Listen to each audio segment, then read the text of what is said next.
Dans le monde à enjeux élevés de l'immobilier de Manhattan, l'arrogance est une monnaie. Mais Alexander Sterling vient de dépenser son dernier sou. Imaginez la scène.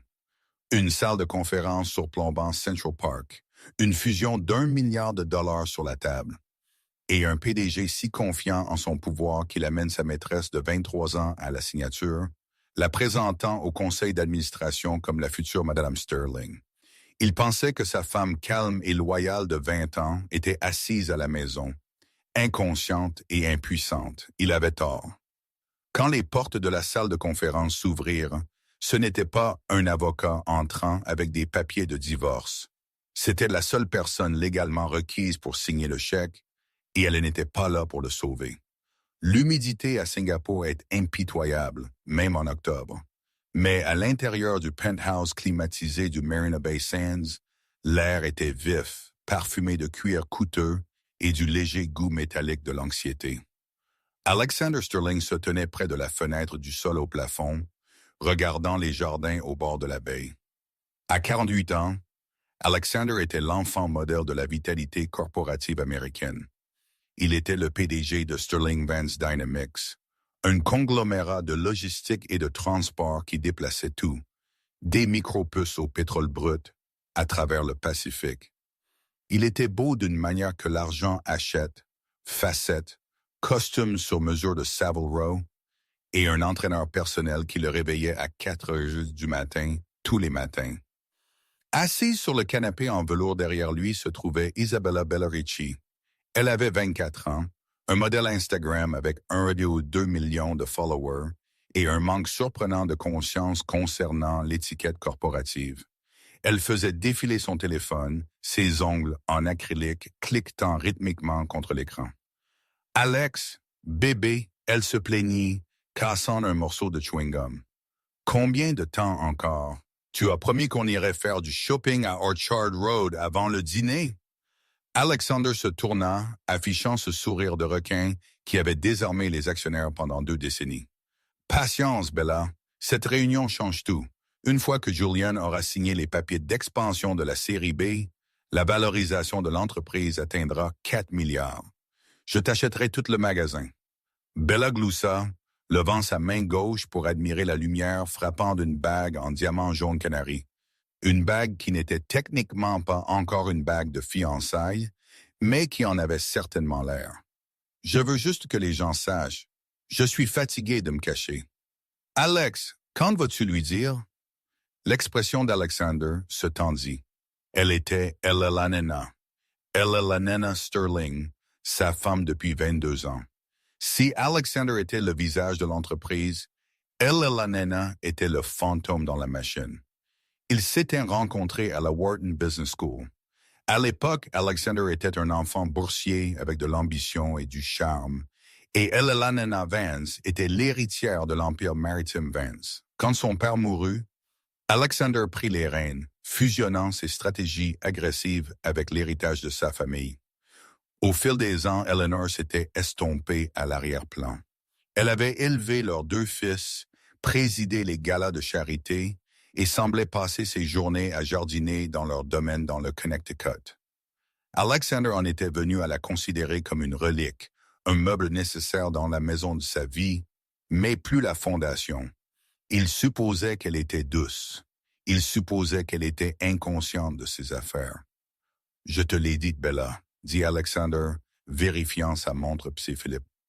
Après cet accord, la fusion requiert le consentement conjugal sur certains transferts d'actifs, mais mes avocats ont rédigé une solution de contournement.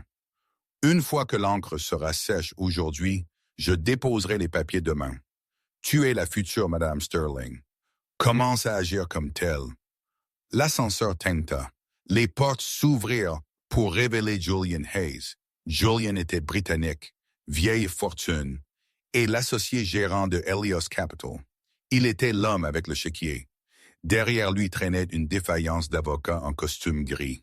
« Alexander, » dit Julian, sa voix froide et sèche. Il n'offrit pas de main.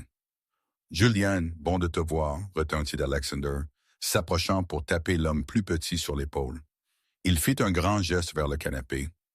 Je ne crois pas que tu aies rencontré Isabella, ma partenaire. Alexander marqua une pause pour l'effet, puis fit un clin d'œil et ma future femme. La pièce devint silencieuse. Les avocats se mirent à l'aise. Julian Hayes arrêta de bouger. Il regarda Isabella, qui offrit un petit signe de la main sans lever les yeux de son téléphone, puis regarda Alexander avec une expression de pure stupéfaction. « Je vois, dit Julian lentement.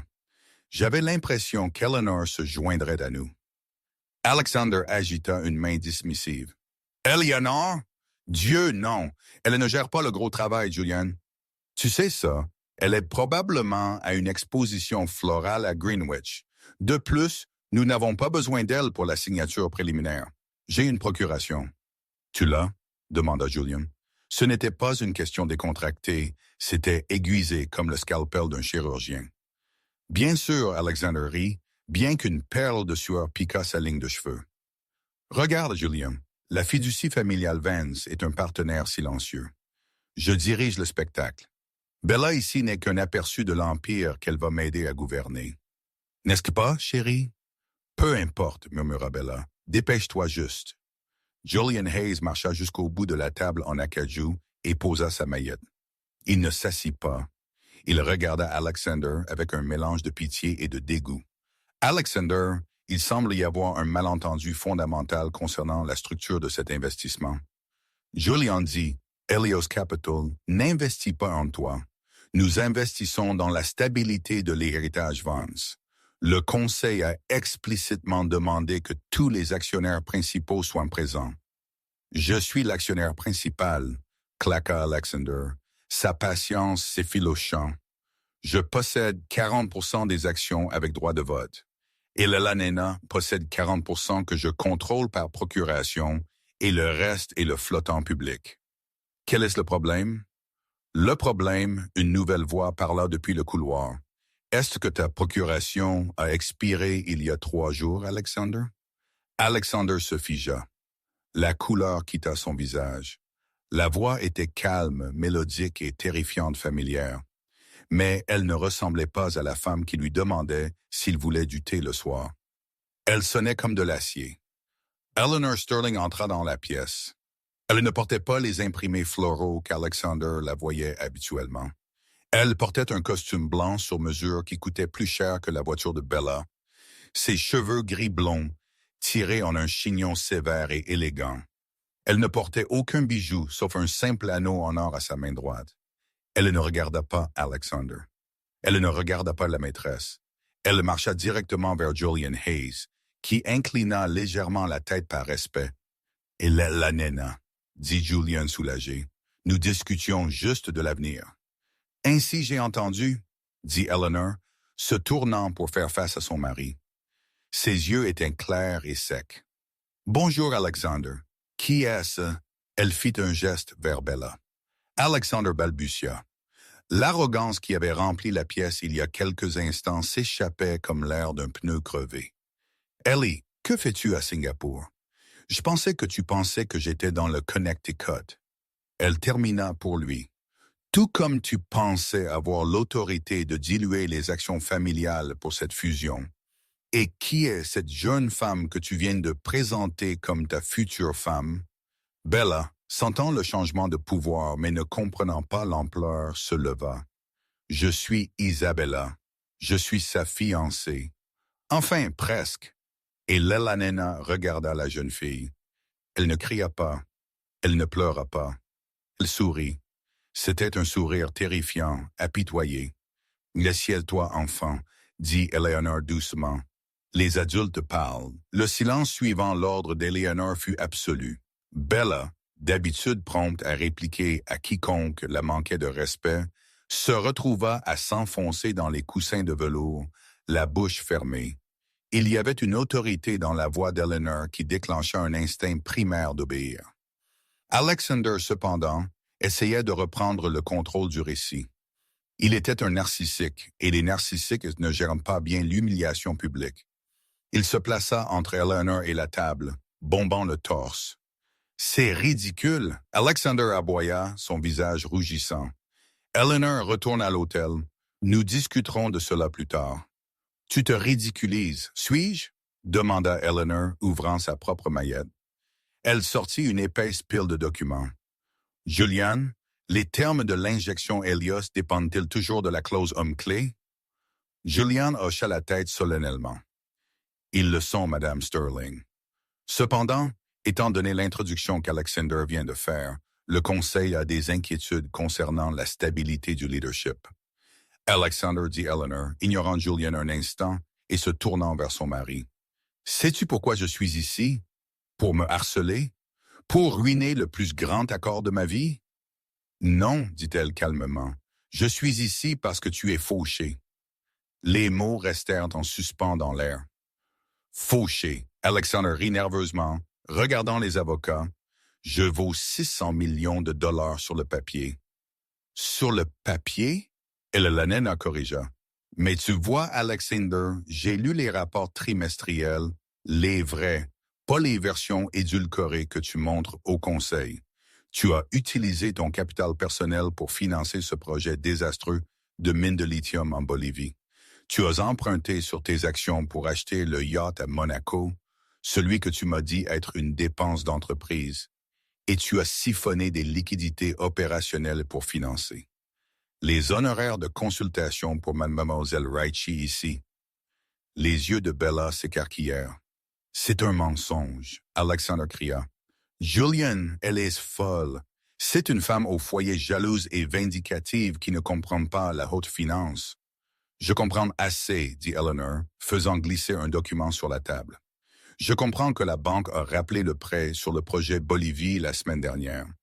Tu as 48 heures pour couvrir un appel de marge de 100 millions de dollars ou tu perds ta participation de 40% dans l'entreprise. C'est pourquoi nous sommes ici, n'est-ce pas? C'est pourquoi tu précipites cet accord avec Helios. Tu ne t'étends pas. Tu essaies d'utiliser leur capital d'investissement pour combler tes dettes personnelles avant que la SEC ne le découvre. Alexander avait l'air d'avoir été frappé à l'estomac. Il regarda Julian. Julian ne le regardait pas.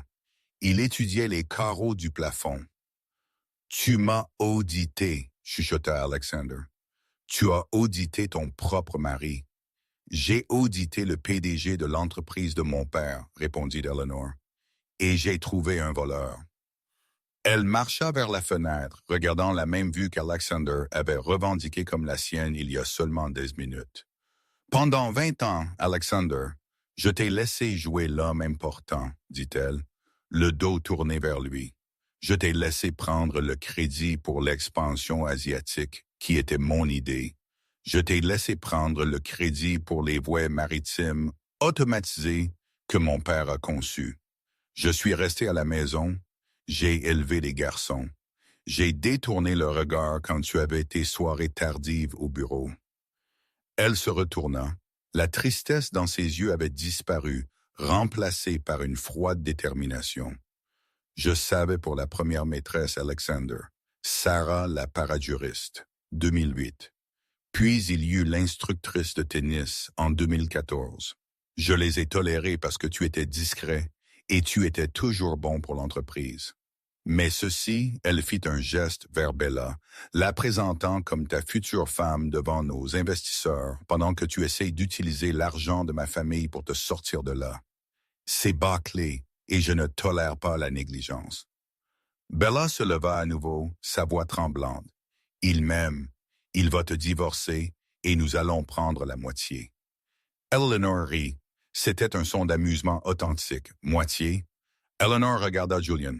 Julian, sois gentil et explique l'accord prénuptial de la fiducie familiale Vance à Malwichi. Alexander semble avoir oublié de le mentionner. Julian éclaircit sa gorge. Certainement, Alexander a signé un document contraignant il y a 22 ans.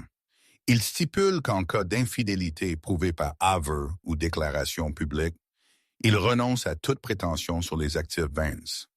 De plus, ses actions personnelles dans Sterling Vance Dynamics reviennent à la fiducie s'il s'engage dans des actions qui discréditent l'entreprise. Julian marqua une pause regardant Alexander, présentant une maîtresse comme future épouse pendant une négociation de fusion sensible. Eh bien, l'équipe juridique est d'accord. Cela correspond à la définition. Alexander tremblait. Tu ne peux pas faire ça. Je suis l'entreprise. Les actionnaires m'aiment. Les actionnaires aiment le profit, Alexander, dit Eleanor. Et tu es un passif. Elle s'assit dans le fauteuil qu'Alexander avait destiné à lui-même. Elle ramassa un stylo plume, un Mont Blanc qui avait appartenu à son père. Alors voici comment ça va se passer, dit Eleanor, retirant le capuchon du stylo. Je vais signer les papiers d'investissement avec Helios Capital, mais pas en tant que partenaire silencieux. Je prends le rôle de PDG par intérim avec effet immédiat. Toi, cracha Alexander, tu n'as pas travaillé un jour en 20 ans. J'ai travaillé tous les jours, dit-elle isolément, te gérant. Elle regarda les documents. Cet investissement sauve l'entreprise. Il dilue tes actions jusqu'à une minorité sans droit de vote. Et parce que tu viens d'admettre ceci, elle fit un signe de la main vers Bella. Relation devant témoin, la clause de moralité de ton contrat s'active. Tu es viré, Alexander, sans indemnité de départ. Alexander se jeta sur les papiers. Je ne te laisserai pas faire. Deux des grands hommes en costume, qu'Alexander supposait être des avocats, s'avancèrent. Ce n'étaient pas des avocats, c'était la sécurité. Ils le bloquèrent facilement. « Ne fais pas de scène, Alex, » dit Eleanor, signant son nom avec panache. Eleanor Vance Sterling. C'est indécent. Elle leva les yeux vers Bella, qui pleurait maintenant, serrant son sac de créateur. « Et toi, » dit Eleanor. « Mademoiselle Ritchie, je vous conseillerais de vérifier l'acte de propriété de ce condo à Miami. » Il vous l'a promis. « C'est à mon nom, » sanglota Bella. « Est-ce que le cas? » Eleanor haussa un sourcil. « Ou est-ce au nom d'une société écran appartenant à Sterling Vance Dynamics? Parce que si c'est le dernier, et je sais que ça l'est, la propriété de l'entreprise est pour les employés seulement. Vous avez jusqu'à lundi pour quitter les lieux. » Alexander s'appuya contre le mur, glissant jusqu'à toucher le sol. Il regarda la femme qu'il avait ignorée, trompée et sous-estimée pendant 2 décennies. Il réalisa pour la première fois qu'il ne l'avait jamais vraiment connue du tout. Il avait épousé un requin et l'avait traité comme un poisson rouge. « Pourquoi? » croissa Alexander. « Pourquoi attendre jusqu'à maintenant? » Eleanor se leva, tendant les documents signés à Julian. « Parce que, Alexander, dit-elle, lissant sa jupe, la vengeance est un plat qui se mange mieux quand l'addition est due. » Elle se tourna vers Julian. « Allons-nous dîner, Julian? Je crois qu'il y a un bel endroit sur le toit. »« Je suis affamé. Ce serait mon honneur, Madame la PDG, » dit Julian.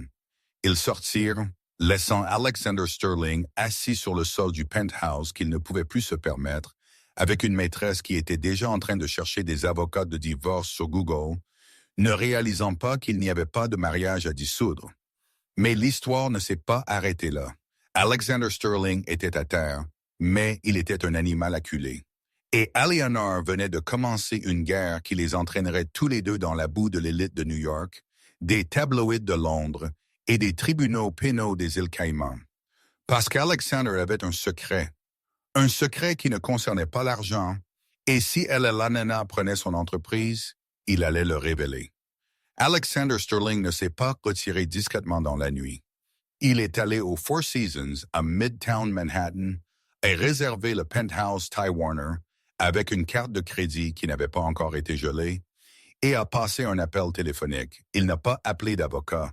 Il a appelé Marcus Stone. Marcus Stone était un homme qui n'avait pas de titre de poste sur sa carte de visite, principalement parce que ce qu'il faisait n'était pas entièrement légal. Dans les cercles des ultra-riches, il était connu comme le concierge. Si vous tuiez une prostituée, écrasiez une Ferrari en état d'ébriété, ou dans le cas d'Alexander, vous faisiez publiquement castrer par votre femme devant des investisseurs majeurs, vous appeliez Marcus. Marcus arriva à la suite à 20 heures du matin.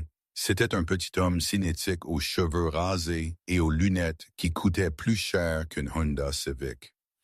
Il écouta les diatribes d'Alexander pendant 20 minutes, sirotant une eau pétillante pendant qu'Alexander arpentait le sol, jetant des coussins. « Elle m'a humilié, Marcus. Elle l'a planifié. Elle essaie de voler mon entreprise. Alexander cria, son visage d'un rouge marbré. Bella était assise dans le coin, faisant défiler TikTok, ses yeux rouges d'avoir pleuré. Elle avait déjà posté 3 citations vagues et tristes sur sa story Instagram pour attirer la sympathie.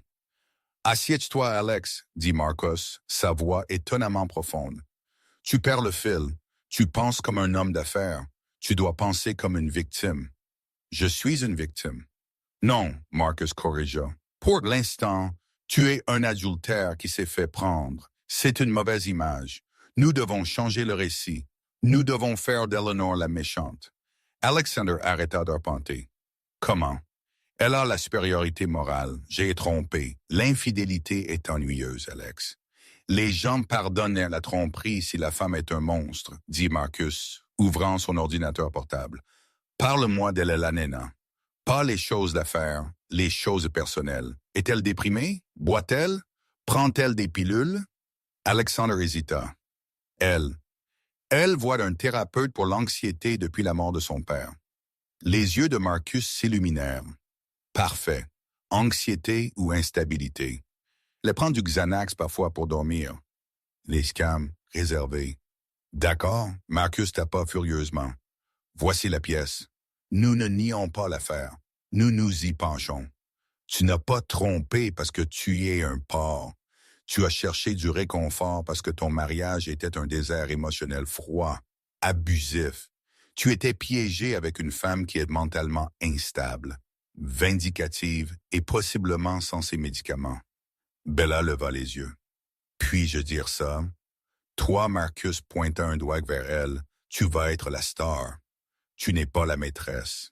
Tu es l'âme sœur qui l'a sauvée d'un environnement toxique. Le lendemain matin, l'offensive commença. Elle commença par une fuite au New York Post. Le titre criait « La reine folle et la PDG de Sterling, Vince et Lanena. Sterling mentalement apte à diriger. » L'article citant des amis de la famille anonyme affirmait que Lanena avait souffert d'une crise psychotique après la mort de son père et s'était comportée de manière erratique pendant des années. Il suggérait que sa prise de contrôle soudaine n'était pas une décision d'affaires, mais un épisode maniaque conçu pour détruire son mari par paranoïa. Puis vint la vidéo. Bella était assise sur un canapé beige portant un pull modeste, pas de décolleté, un maquillage minimal. Elle regarda directement l'objectif de l'appareil photo de son iPhone.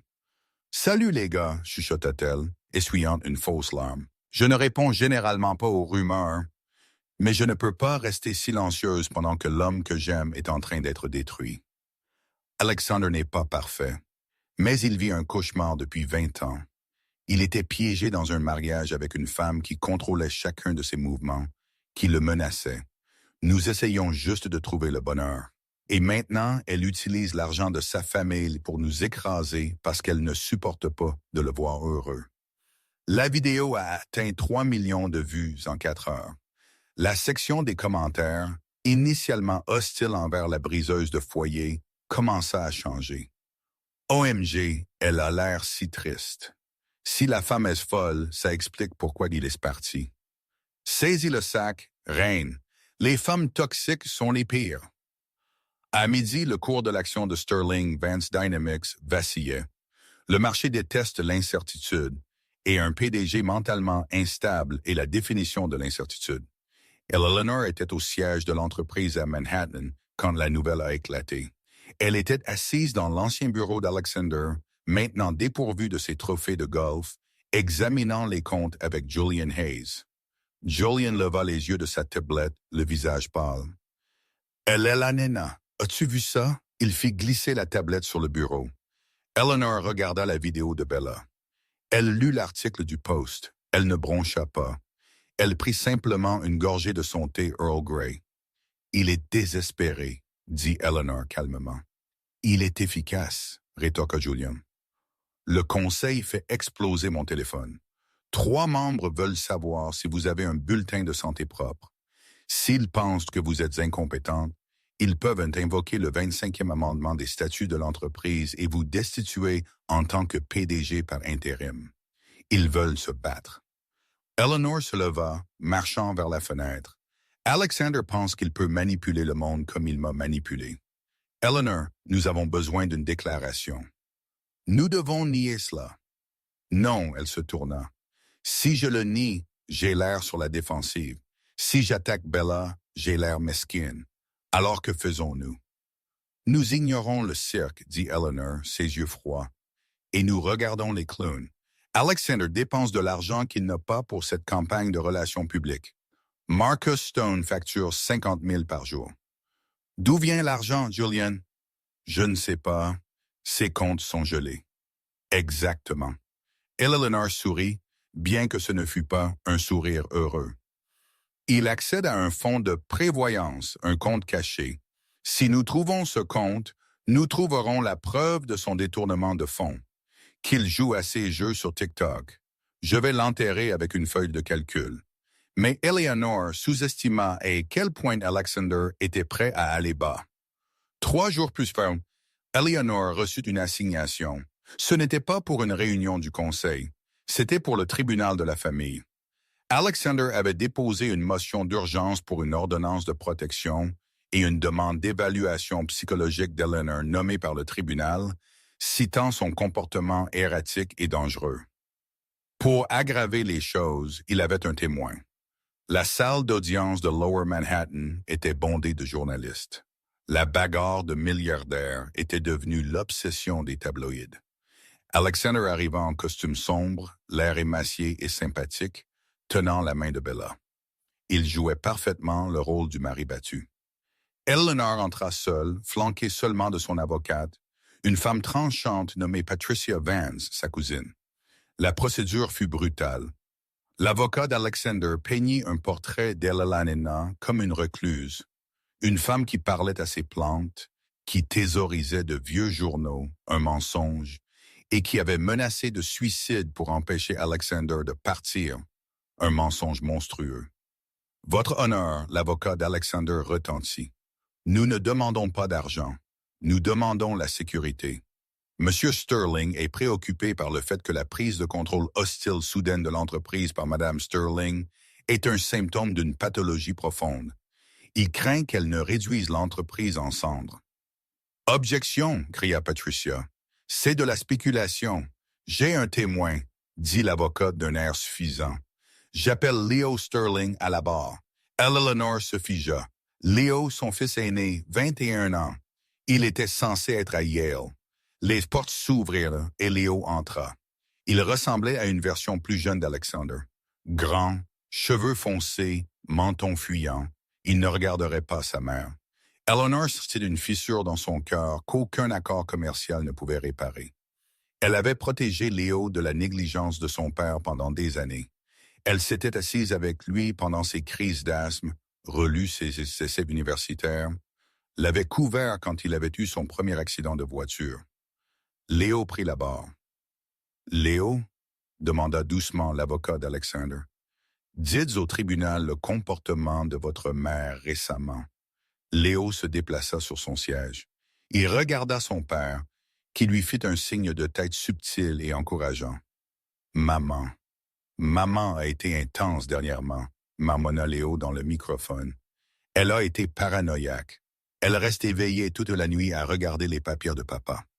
Elle m'a dit que papa était un criminel, mais elle ne m'a jamais montré de preuves. Elle semblait juste obsédée. Vous êtes-vous senti en danger? Je suppose que c'était comme si elle était sur un sentier de guerre. Elle n'agissait pas comme elle-même. » Un murmure parcourut la salle d'audience. Eleanor fixa son fils. Elle ne voyait pas un méchant. Elle voyait un garçon qui avait été acheté. Alexander lui avait probablement promis un poste de vice-président, un déblocage de fonds fiduciaires ou une nouvelle voiture de sport. Alexander connaissait la faiblesse de Leo.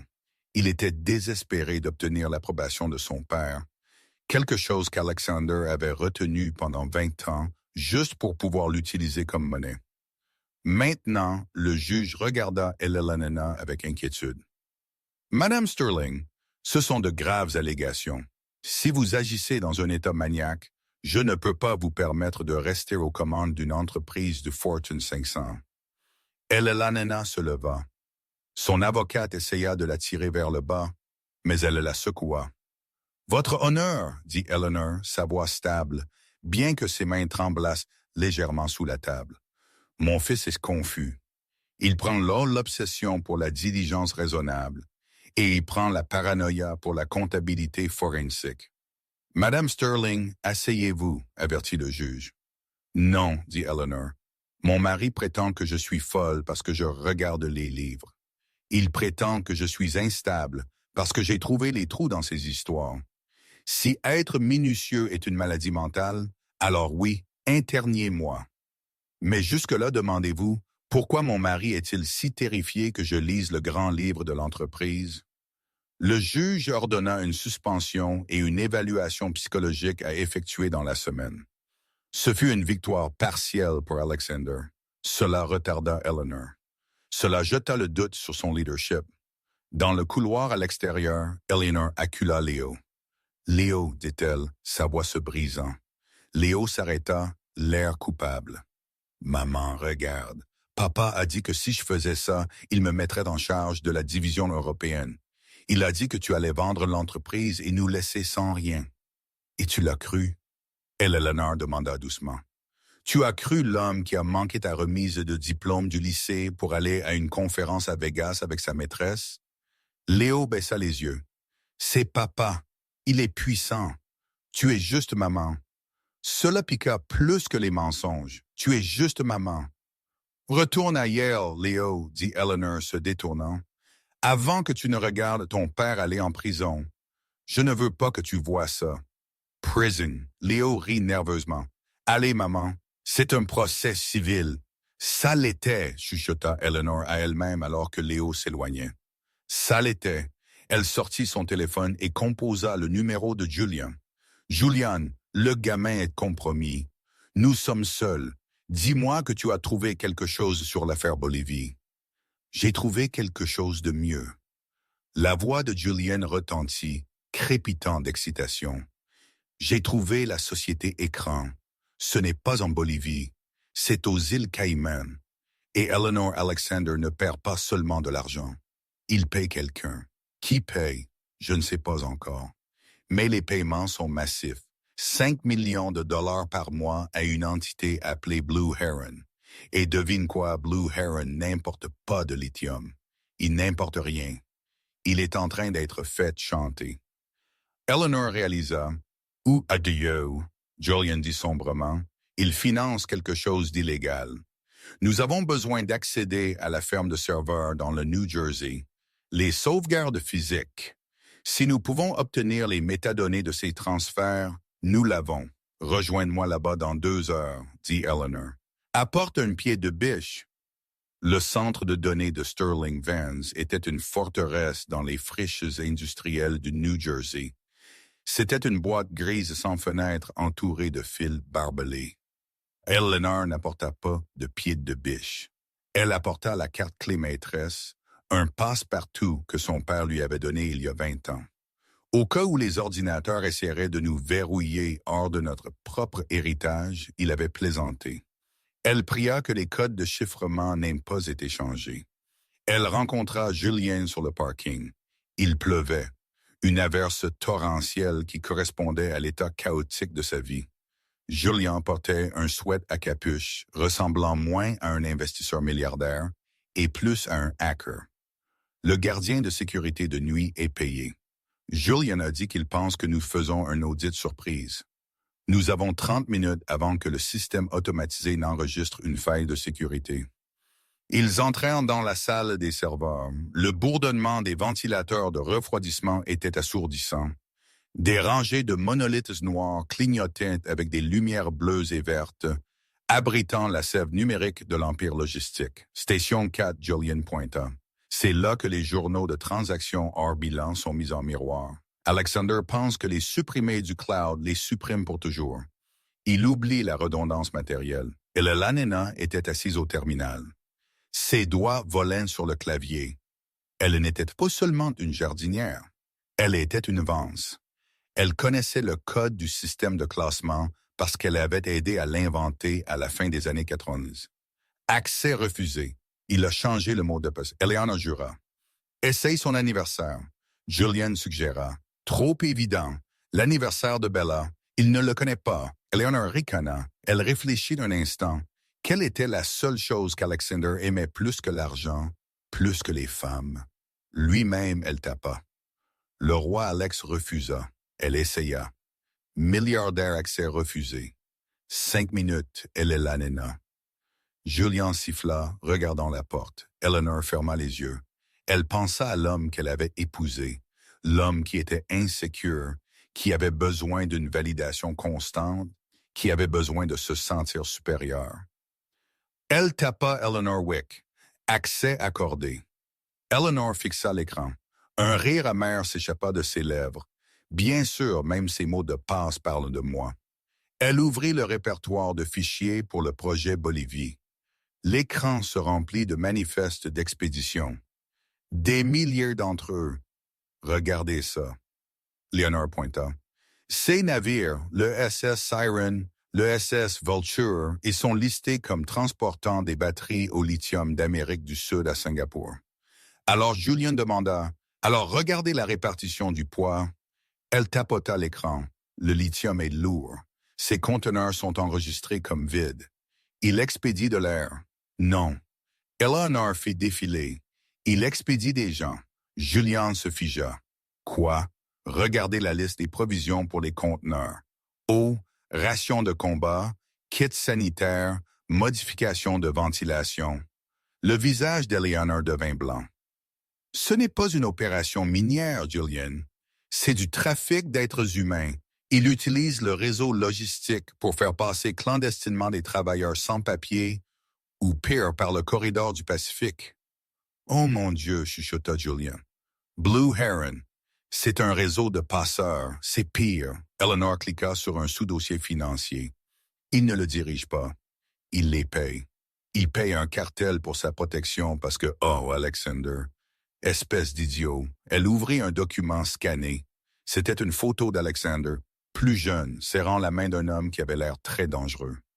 Le document était un accord de prêt. Il avait emprunté de l'argent au cartel pour démarrer l'entreprise en 2003. Eleanor réalisa l'horreur qui lui apparaissait.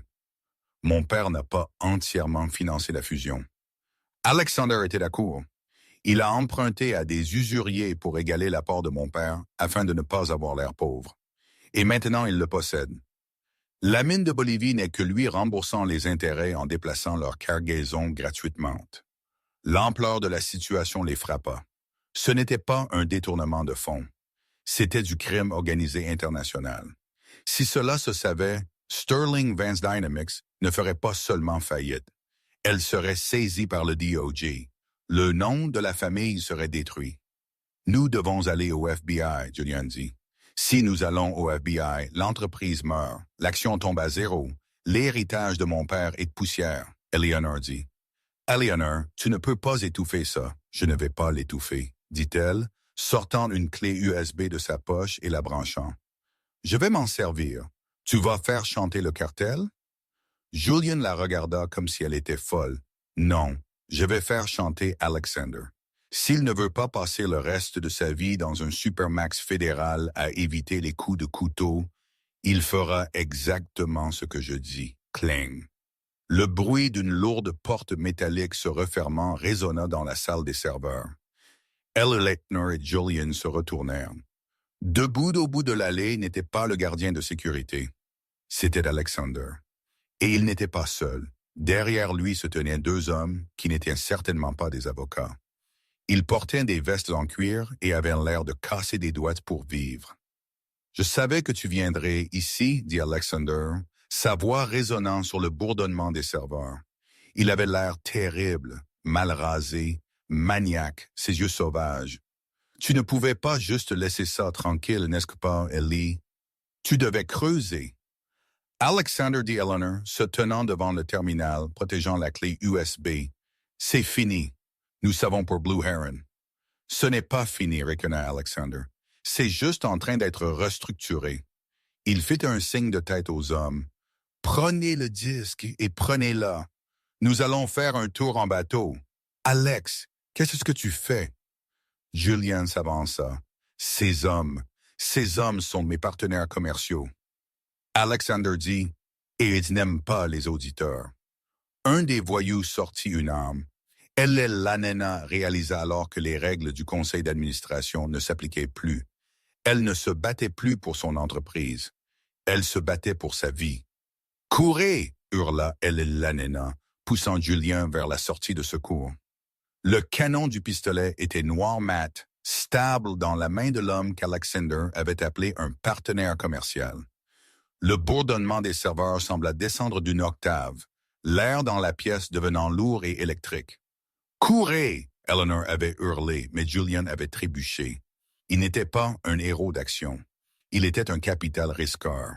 Il trébucha sur un paquet lâche de câbles, 4-5 s'étalant sur la grille métallique du sol. Alexander s'avança, ses chaussures claquant de manière menaçante. « Ne sois pas dramatique, Lanena.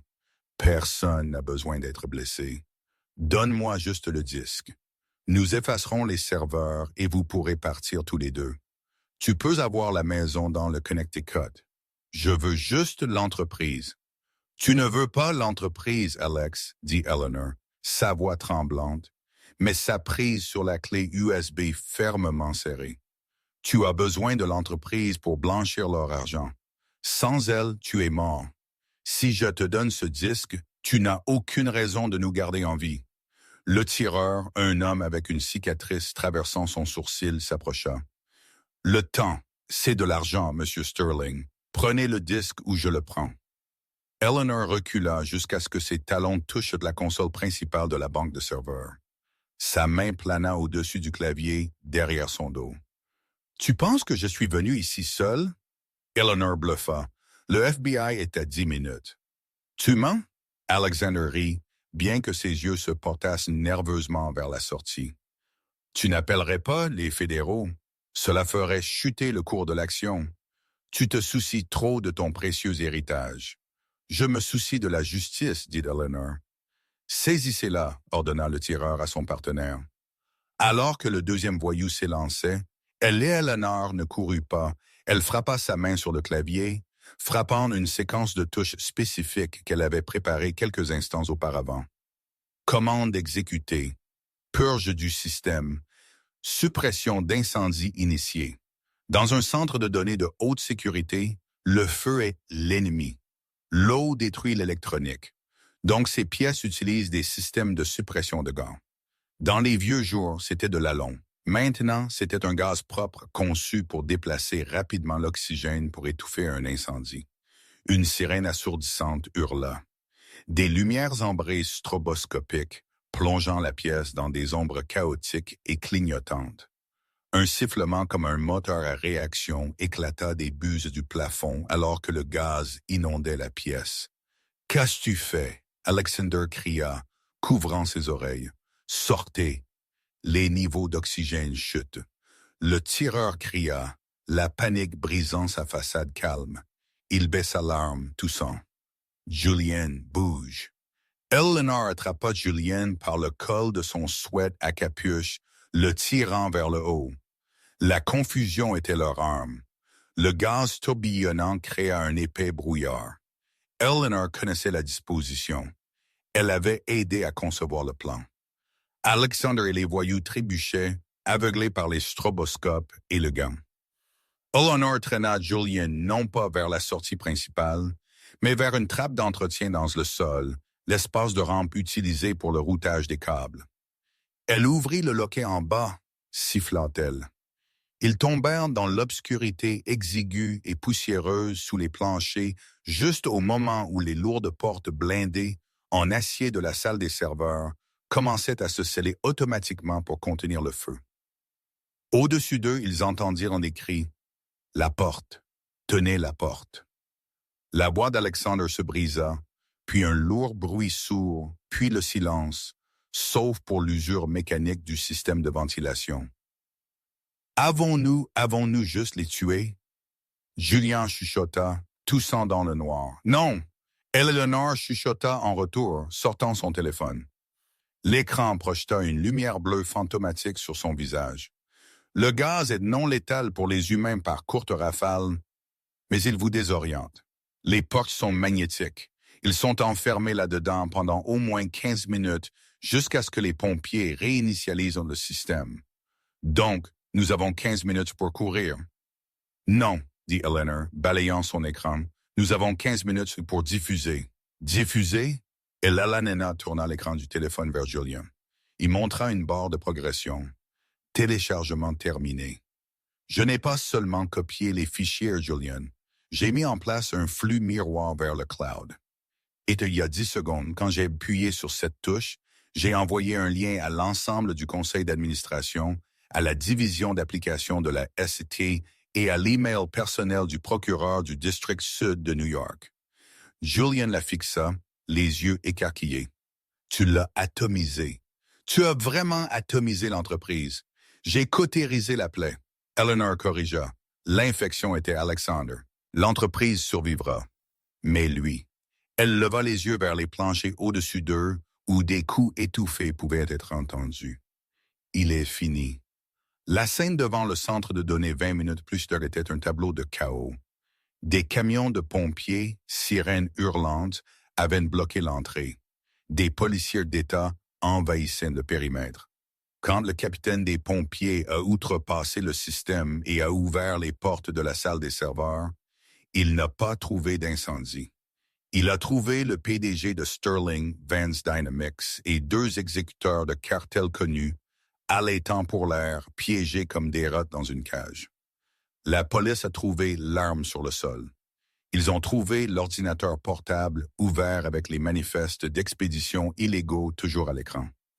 Eleanor et Julian sont sortis par la sortie latérale, poussiéreux et fatigués, dans les bras accueillants de la loi, non pas comme suspects, mais comme témoins.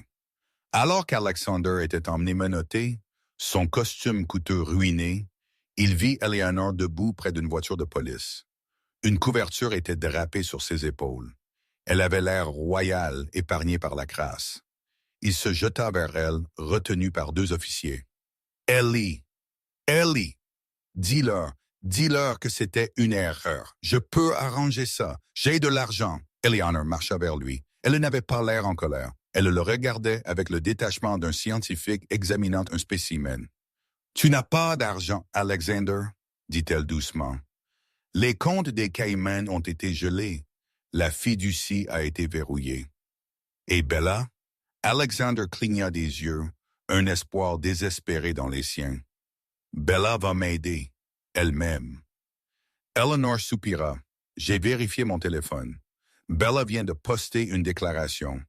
Elle affirme avoir été victime de votre contrôle coercitif et n'avoir eu aucune idée de vos activités criminelles. Elle négocie déjà une interview avec Good Morning America. » Les genoux d'Alexander cédèrent. La réalité de sa solitude absolue s'abattit sur lui. « Pourquoi? » Il pleura. « Je t'ai rendu riche, j'étais déjà riche, » Eleanor chuchota. « Tu m'as juste rendu seul. Au revoir, Alexander. » Elle lui tourna le dos alors que la portière de la voiture de police se refermait bruyamment.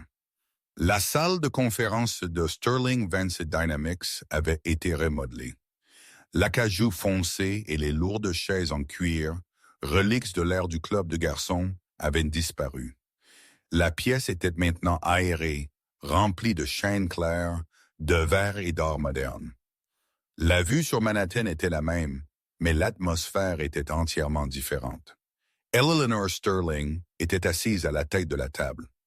Elle portait un costume bleu marine, net et imposant. « Mesdames et messieurs, » Eleanor s'adressa aux actionnaires et au conseil d'administration. « La transition a été douloureuse. Je ne vais pas l'édulcorer. L'action a subi une chute de 40% suite à l'inculpation de l'ancien PDG. Il y eut des murmures autour de la table. Cependant, continua Eleanor, sa voix gagnant en force, la transparence a de la valeur. En auto-déclarant les irrégularités dans la chaîne logistique sud-américaine et en coopérant pleinement avec le DOJ, nous avons évité les poursuites pénales en tant qu'entité. Nous avons payé les amendes. Nous avons purgé le leadership impliqué. » Elle appuya sur un bouton et un graphique apparut à l'écran. Il montra une ligne rouge nette descendant suivie d'une ligne verte lente et stable remontante. Et grâce à la capitalisation de Helios, merci Julian, Nous avons pivoté. Nous n'expédions plus rien nulle part. Nous sommes maintenant les leaders de la gestion sécurisée et éthique de la chaîne d'approvisionnement. Nous vérifions chaque conteneur. Nos clients nous font confiance parce que nous n'avons rien à cacher. Ce matin, l'action Sterling Vance a retrouvé ses niveaux d'avant le scandale. Des applaudissements éclatèrent. C'était sincère cette fois. Julian Hayes était assis à sa droite, rayonnant. Il n'était plus seulement un investisseur, il était le alors. Après la levée de la séance, Eleanor resta dans la salle de conférence. Elle avait un dernier rendez-vous. La porte s'ouvrit et Léo entra. Son fils avait l'air plus âgé. L'arrogance qu'il avait affichée au tribunal il y a 6 mois avait disparu, remplacée par une attitude humble, presque effrayée. Il portait un uniforme de serveur d'un bistrot d'en face. « Maman », dit Léo debout maladroitement près de la porte. « Léo !» Eleanor fit un geste vers une chaise. « Assieds-toi. » Léo s'assit. « J'ai vu les nouvelles concernant la condamnation de papa. »« 20 ans, » dit Eleanor sèchement. « Accusation de RICO, trafic d'êtres humains, conspiration. »« Je sais. » Léo regarda ses mains. Je suis allé le voir en détention. Et il m'a demandé de l'argent pour le réfectoire.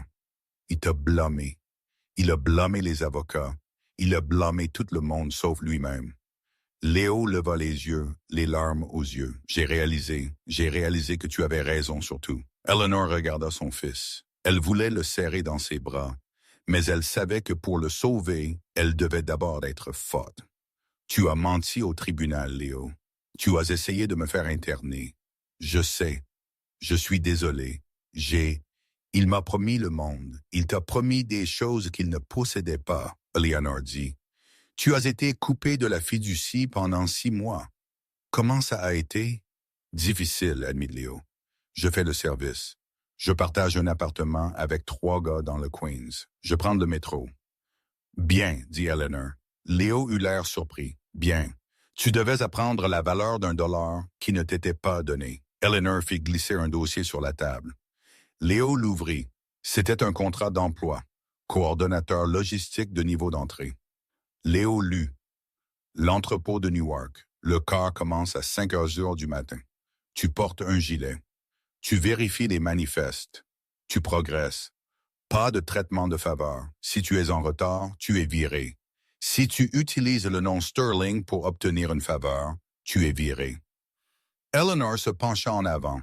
Cette entreprise est ton héritage, Léo. Mais ce n'est pas ton droit de naissance. Tu dois le gagner. Veux-tu le poste? Léo regarda le contrat, il regarda le salaire. C'était maigre comparé à son ancienne allocation. Puis il regarda sa mère, voyant vraiment sa force pour la première fois. « Oui, » dit Léo, prenant un stylo.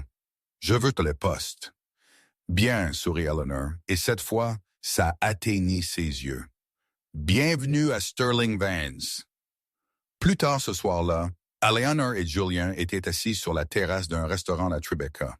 L'air était frais, le vin était cher. « Tu as été indulgent avec le gamin, » nota Julian. « C'est mon fils. Il a été empoisonné par son père. Il mérite une chance de s'en sortir par le travail, » dit Eleanor. « Alors, c'est vraiment fini. » Julian trinqua son verre contre le sien. « Alexander est en prison. »« Où est Bella? » La dernière fois que j'ai entendu, elle est dans une émission de télé-réalité sur les croqueuses de diamants réformées.